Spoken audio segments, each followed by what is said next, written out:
Oh, hi, Carol. I don't pay you to stand around. Let's just get this over with.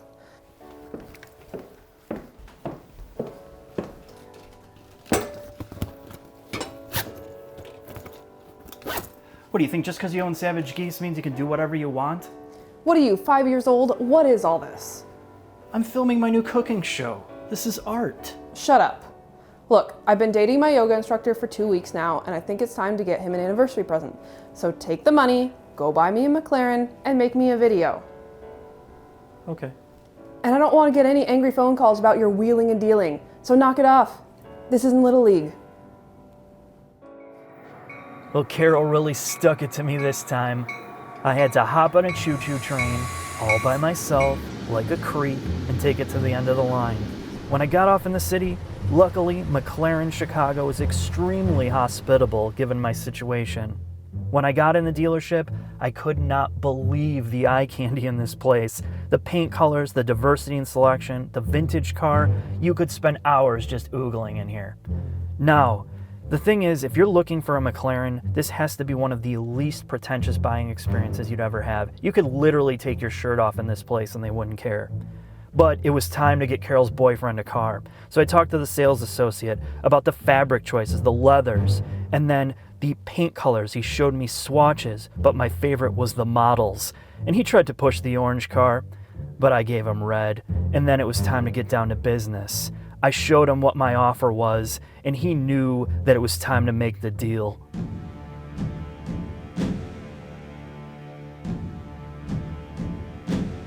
After he took my strong offer, it was time to sign the paperwork and get out of here and start the video.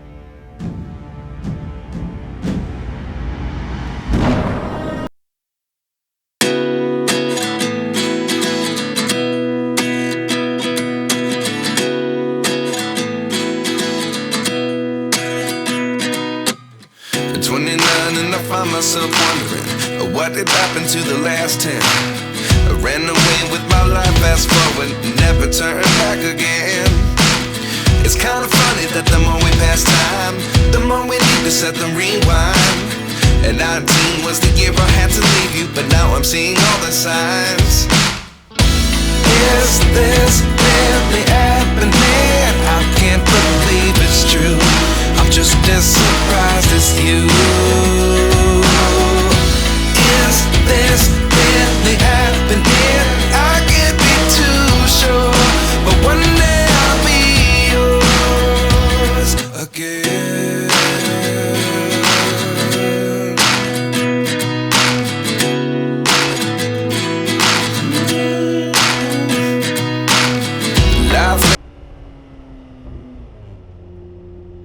Welcome to the McLaren 570S Spider video. Now you've seen the purchasing process, you've seen some of the exterior montage. Now it's time to take a closer look. Part of the McLaren experience? Dihedral doors. Yes, they go up, and you might be the type of person that likes that, I don't know, but it does have a wow factor for a lot of people. When you get in here, unless you have hip or back problems, it's so easy to get in and out, surprisingly. And the best part is the level of comfort that you have when you're in the inside. Now, of course, you can change the materials of your seats when you order this and all that, but for the most part, young, old, tall, big, there's a ton of leg room, hip room, shoulder room. You know, it just feels like a great space to be in and a non-intimidating one. Now, the materials on the inside of the McLaren are all customizable when you buy this. If you don't want Alcantara, you don't order it. If you don't want leather, well, you don't get that either. In the case of this tester, you have Alcantara all over the dashboard, the headliner, the visor, the door handles, and then you have leather in high traffic areas, like around the vents. So if you have claws or your manicure is done, you don't scratch up the material. Your armrest, and my favorite part, the steering wheel is leather wrapped. Because if you've ever had an Alcantara steering wheel, it feels like after about 4 years, you're running your hands through some dude's hairy back covered in Oreos. It just gets disgusting. And this kind of solves that problem. Now, materials aside, I have to say this. When McLaren released their first modern car, the MP412C, I drove it on the street, I drove it on the track, and I had this sense it was not complete. It felt very beta to me. It was as if they lined up a bunch of computers in a room, hit go, and it just printed out this generic supercar formula. It was so sterile. And I get into the 570S and I feel like this is a totally different mindset. It feels so good, so well put together. It feels handcrafted, yet polished. And that's really difficult to do. I'm sure they spent a ton of time with this in terms of the carbon fiber bezels, the plastics designs, the stitching, the metals and the alloys. It's just so well put together and so solid feeling. It has this element of sporty luxury car feel to it, and then everything is simple. And I think that's the best part about it. You know, a lot of companies get just so hung up on digitizing everything for this cool factor, and everything that you need to use here is so intuitive to figure out. Like your drive mode selector for your handling and your powertrain. And it's simple, both of them are the same.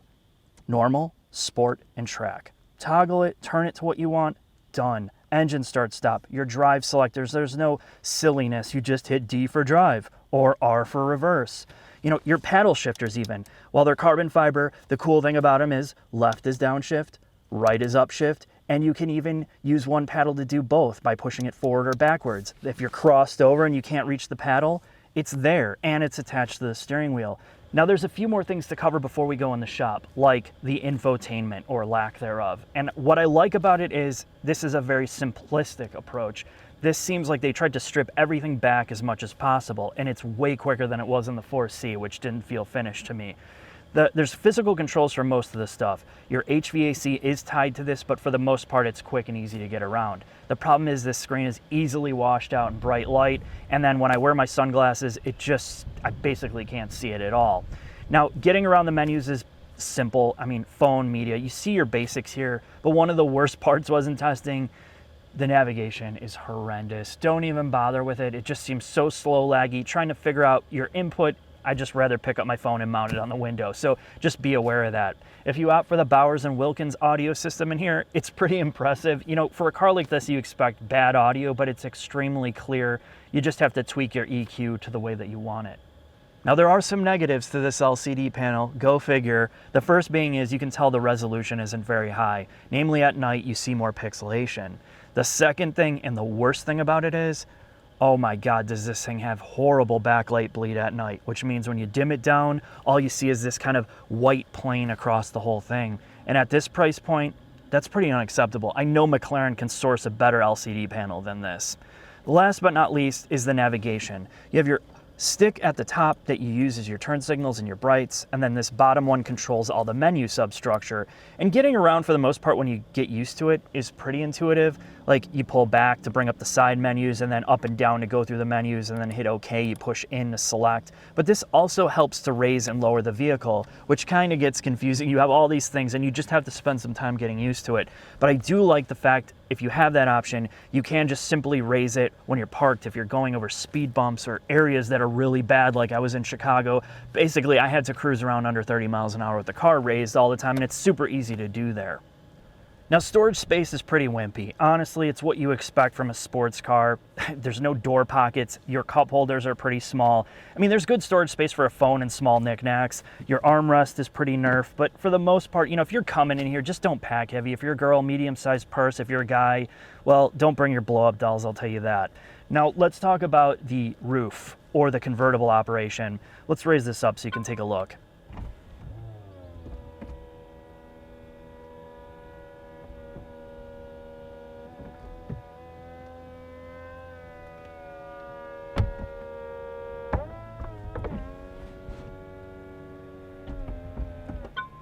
It beeps at you when it's done, and the best part is when it's up like this, you would never know you're in a convertible. You still have good rigidity, it's quiet, there's no creaks or rattles. It's the best of both worlds and why I would buy it like this, because if I want to just cruise and feel the elements or let my passenger experience the outdoors, you can do that. And if you don't want to deal with that crap, well, you put it up and it just drives like a coupe. All right, enough of that.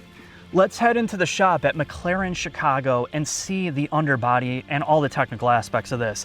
Then we're going to head into my shop and talk about vehicle weight and all the dynamic parts of this car.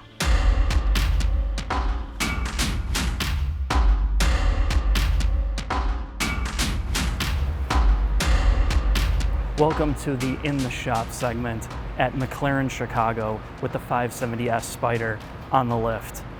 So I'm going to go over some of the finer details, what the vehicle looks like with its aero panels on and without, the engine, transmission, dual clutch, and all the fun stuff, so let's take a look. Now to service a car like this, you need a low profile lift, and these in-ground units work great. Not only, you don't have the post to deal with because of the doors, it's just easy. Once you get this up in the air, like a lot of modern cars, you have to drop two aero panels in the back. This is a mid-engine vehicle, of course, and a 40 some odd pieces of hardware. Once you get that off, you have to drop the diffuser, which is even more. But really, it's just the tediousness of doing that. But once you get all that off, a lot of this makes sense. So let's cover some of the facets of what things are and how to service it. Now, since this is a brand new car, getting underneath here, it's miraculous how clean it is. You'll still see some assembly lube and other gook, but for the most part, it is spotless. And like any other car, it makes a lot of sense once you start pointing out what the components are. You have composite brake ducts that run to your AP Racing rotors and your carbon ceramic discs. Your double wishbone suspension, your lower control arms are aluminum, your upper and lowers, your hub is aluminum or your knuckle, your springs are Eibach, and you have electronically controlled dampers. And then the rest is pretty obvious here too. You have a aluminum subframe front and rear, and then the cradle that mounts all of this. So since this is mid-engine, you have your gearbox or your transmission in the front with the auxiliary cooler, which has its own drain plug. It has a separate drain than your dual clutch, which is right in front of it, which also uses separate fluid. And then you move your way back and you can see the actual engine. Now, to do an oil change on this car, you would think, oh my God, it's gonna be a nightmare, nobody can do it. Then you look at it and it's ridiculously simple. You have a drain plug that has a crush washer like every other car. You have two oil lines for the turbos that run to the engine here. All you have to do is replace the O-rings for that. And then you have a reservoir for oil back here, which is more of a supplemental oil fill. You drain that, drain your primary plug, and replace your two O-rings for your oil lines, and that's really all there is to it. It takes 8 quarts of oil, and they're using 0W40 Mobil 1 with, standard filters. So it's not as crazy as you would think it is. Now, as you move farther towards the back, you have this giant water pump assembly, which is driven by the timing chain. And then this has a kind of connection to the AC compressor. So the water pump spins the AC compressor, which is all for packaging. On the other side, here's your oil pump and your associated oil lines, which is also timing chain driven. And then this has a connection to your alternator. So they've reduced the need for belts, a serpentine belt, and it's just a very clean design. Now, towards the front, you see the balancer, and then, this is where your crank seals would be done, which seems to be a common service for this car over time. But everything's easy to get to here for the most part, and there's just not a lot to it. Once you get over the fact that it's a McLaren, this is a logically laid out car for the most part. Now on to the rest of the technical stuff, now that I'm in my shop magically. Now, what I couldn't do in the McLaren garage was put this on the wheel scales, which I just did. And this has a 3,340 pound curb weight. With me in the car, 3,500. The cross balance is about 48.25%, and that's your left to right balance, which helps you in steering. Obviously, the closer to 50%, the better your transitions are. Now, because this is a mid-engine car, it has a 42% weight balance in the front and 58 in the back. And let me tell you, this vehicle has 0 issues with balance, and it even favors a little bit of oversteer, which is what you want for driving excitement. Now, I spent hours with James, the service manager over at McLaren Chicago, looking at service information, the underbody, and nitpicking all the little different stuff. Now, one of the most impressive parts and most complicated of the 570S is the cooling system. And that's because with mid-engine design, it's hard to get things cooled off in the back here. Turbos, engine, transmission, gearbox, all of that. So the way they deal with it is 4 radiators. 2 in the front are what they call LTRs, or low temperature radiators. They're responsible for cooling the gearbox and the intercoolers. It's all liquid cooled. The side pods in the back are what they call HTRs, and you probably guessed it, high temperature radiators. And these are more critical, and they also have ancillary cooling fans or electric fans that help, dissipate heat. This is responsible for cooling the engine, the transmission, and the turbos.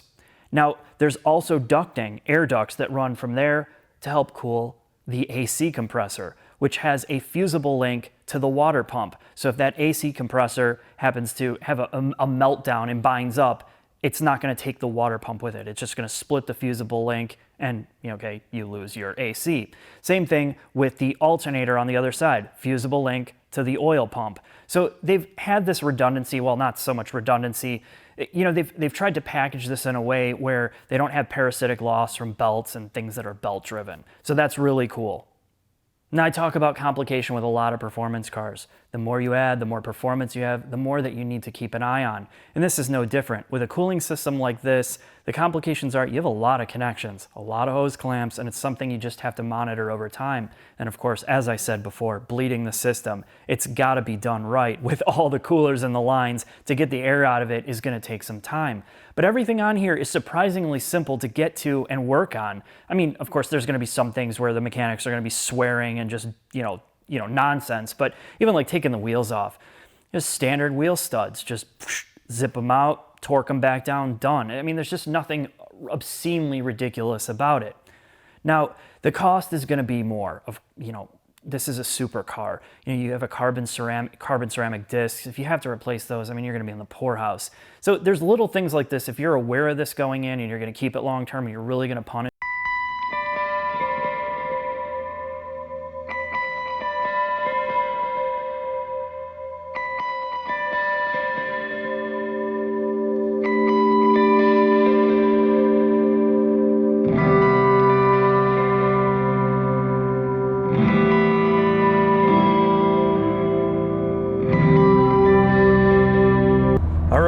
Setting off in the 570S Spider. Now the top's closed mainly for audio, but the big thing with the 570 is the fact that this is so unbelievably comfortable. It's wrong. Every single person I've had in this car says the same thing. It feels like an average mid-size luxury car. The comfort, the seating comfort, the positions, the legroom, well, mostly the legroom, and just the way the suspension is set up. And I think that's one of the absolute hardest things for manufacturers to do. And McLaren knows how to set up a suspension that you can drive every day.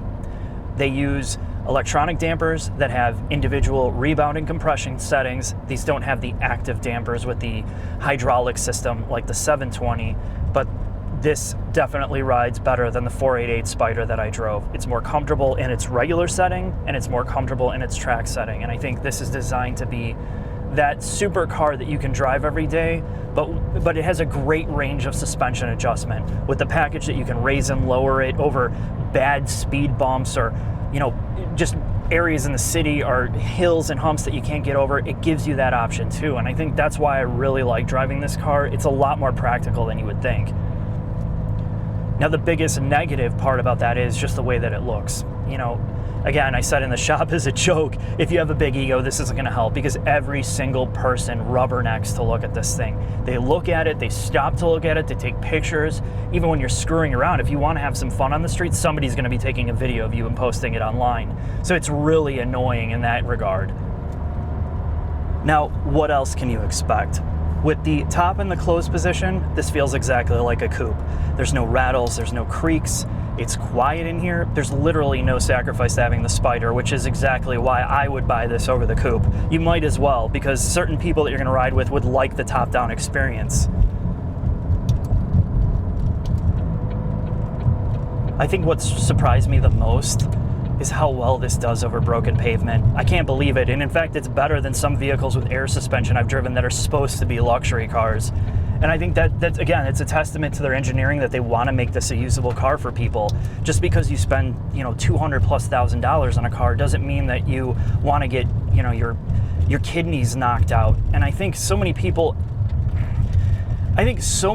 equate a rough ride or a stiff ride into a great handling car, and that's just not the case. And this is another vehicle that's proof positive of that.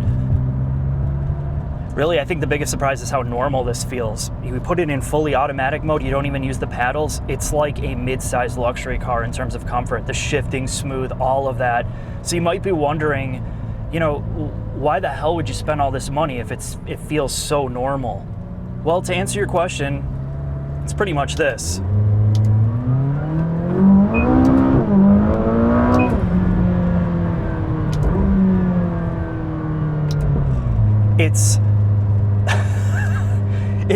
realistically fast acceleration over like 20 miles an hour is something that you just have to experience to believe. I've had people in the passenger seat that said their vision blurred when you accelerate. And not only does it just go fast to 60 miles an hour, it pulls and pulls and pulls over, triple digit speeds like it is absolutely nothing. I got out of the 488 and this is similar, but it feels stronger to me, and I'm not sure why.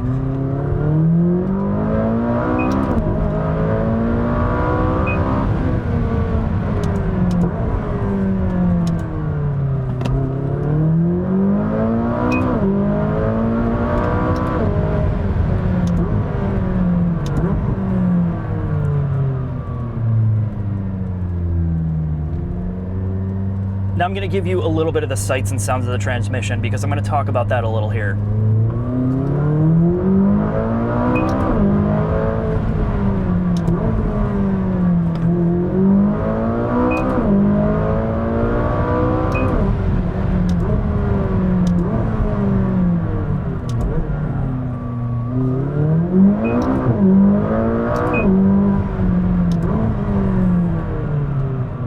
That's one of the best parts about this car.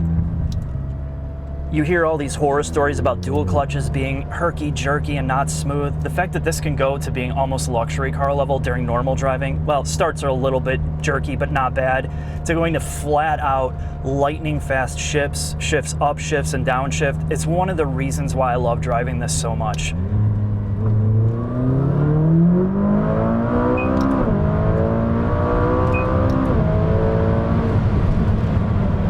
Brakes are unbelievably strong. Now the only thing with the brakes is you have to get into them deeper. Like a lot of brakes have this instantaneous bite, it gives you this false sense of security. This doesn't. You have to really push the brake pedal hard to get this to stop, but the stability under braking is excellent. The ABS is not overly sensitive. I mean, I can go over hills, I can hit bumps, and it's not triggering the ABS. So if you like a good braking experience, this is it. Now, the only negative part is, you're on carbon ceramics. So what that means is, well, you're going to be paying a lot of money to replace them.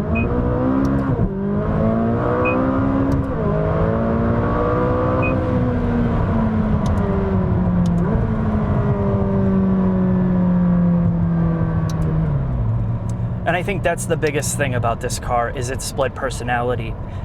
People can't believe how tame it is when you're driving regular. And then they also have their minds blown when you just rip this thing up. The fact that it can brake at a high level, that its suspension system isn't just basically a washboard or beat you up setup, that it goes soft, legitimately soft, and then track hard.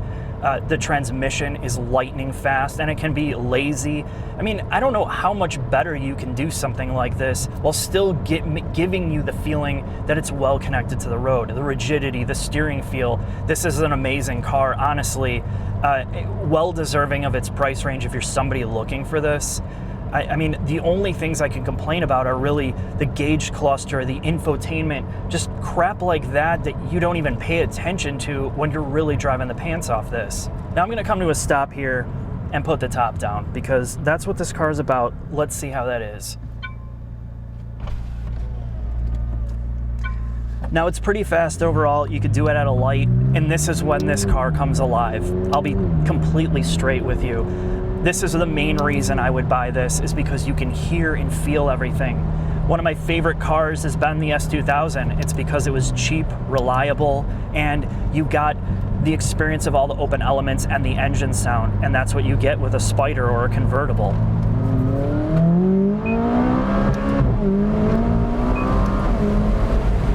It's so much better.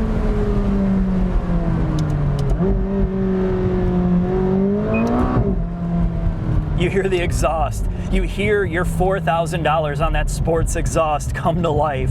And that's, I don't know, that's why I love driving cars like this. And I think that's the big draw. These cars are bigger than life. You associate them with success, with fun, with all the glitz and the glam. And, that's how I feel driving this most of the time. I don't like the attention, but I can see where going back to a normal car would be a total disappointment.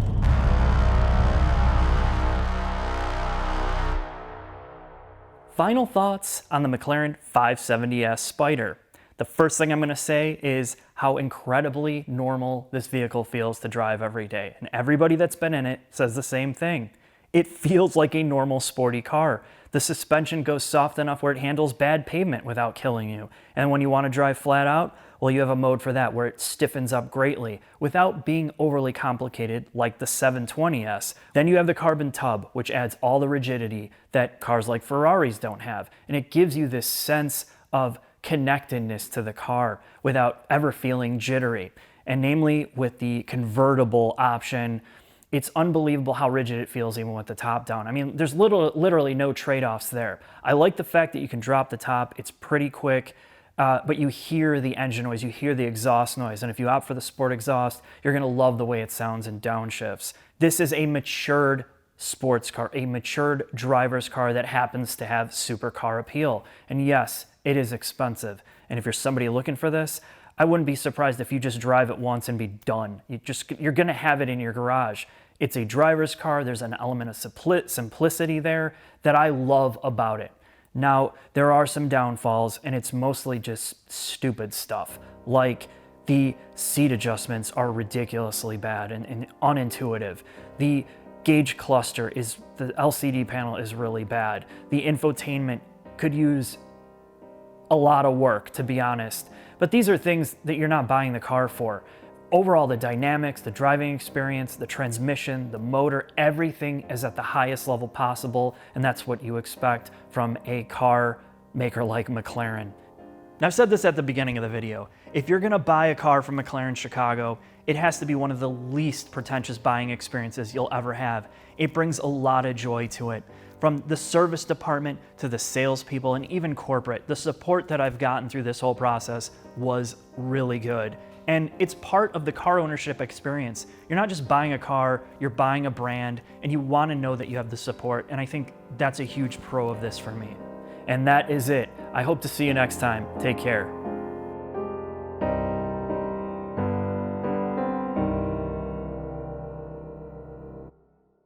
Brother, let me feel your aura. Why am I not surprised this is your new car? Oh, Carol's dating you? yes. You're a yoga instructor. And a DJ. Wow. This is Todd Perakeet. 3Ds, don't forget. Todd is the recipient of a new 570S. And let's talk about that for a minute, shall we, Yes, Todd? I'd love to. Now, so, if you have an ego problem, this is only going to make it worse. Good. Oh, really? You want that? You want the narcissist package too with 6 How cameras? much is that? No, it doesn't Because I don't exist. care. I want it. No, they don't make it. I'm sorry. And no, it doesn't tell your net worth on some touch screen or on the outside so people can see it. My Twitter account, where can I look it up on this? You can't look it up on there, and you can't swipe to steer or swipe to shift either.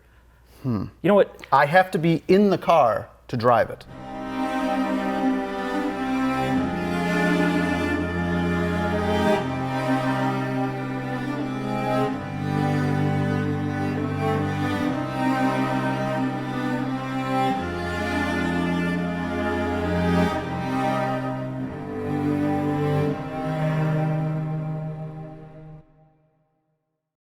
The McLaren is such a supple place to sit and enjoy yourself and life.